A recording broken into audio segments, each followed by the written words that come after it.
Supreme court ने 15 अक्टूबर को Delhi NCR में ग्रीन क्रैकर्स को बेचने और फोड़ने की इजाजत दे दी है, लेकिन ये परमिशन एक लिमिटेड टाइम तक ही है। ग्रीन क्रैकर्स तय जगहों पर 18 से 21 अक्टूबर तक बेचे जाएंगे। दिवाली वाले दिन और उसके एक दिन पहले ही इन्हें फोड़ा जा सकता है। इन दोनों दिनों पर ग्रीन क्रैकर्स सुबह 6 से 7 और रात 8 से 10 फोड़े जा सकते हैं, यानी कुल 3 घंटे।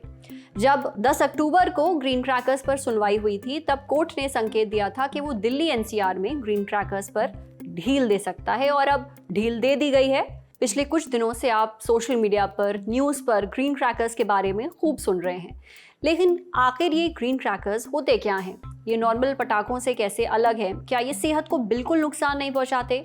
ये सारे सवाल हमने पूछे शारदा हॉस्पिटल में इंटरनल मेडिसिन डिपार्टमेंट के सीनियर कंसल्टेंट डॉक्टर श्रेय श्रीवास्तव से।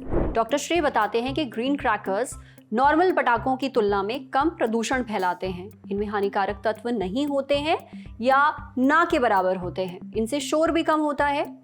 ग्रीन क्रैकर्स को council of scientific and industrial research यानी कि CSIR और national environmental engineering research institute यानी कि NEERI ने तैयार किया है।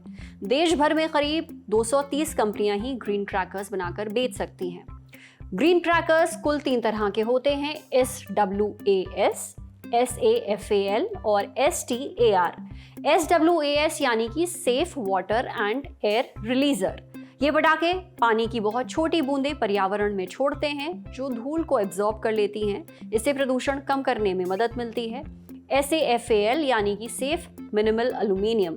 इनमें एल्यूमिनियम की मात्रा बहुत कम होती है। ये पटाखे बहुत कम आवाज करते हैं और पारंपरिक पटाखों की तुलना में कम प्रदूषण फैलाते हैं।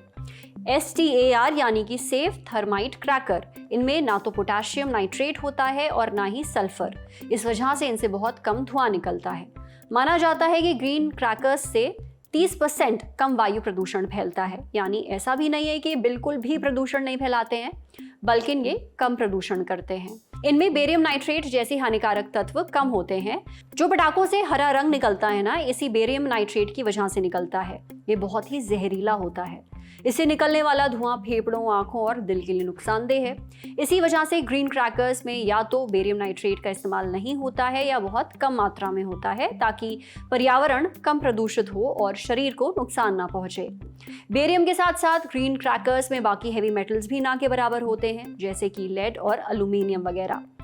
हैवी मेटल्स ऐसे मेटल्स होते हैं जिनकी थोड़ी मात्रा भी शरीर के लिए बहुत नुकसानदेह है। ग्रीन क्रैकर्स से धुआं कम निकलता है, आवाज भी कम आती है। नॉर्मल पटाखे 160 से 200 डेसिबल्स तक की आवाज पैदा करते हैं, लेकिन ग्रीन क्रैकर्स सिर्फ 100 से 130 डेसिबल तक की आवाज करते हैं। पर यह पता कैसे चलेगा कोई पटाखा ग्रीन क्रैकर है या नहीं? तो ग्रीन क्रैकर्स पर CSIR NEERI का लोगो होता है, हरे रंग का। इस पर QR कोड भी होता है, जिसे स्कैन करके आप उस पटाखे के बारे में जानकारी पा सकते हैं। देखिए, पटाखा तो पटाखा है, प्रदूषण तो फैलाएगा ही। इसलिए जिन्हें अस्थमा या सांस से जुड़ी दूसरी बीमारियां हैं, वो अपना खास ख्याल रखें।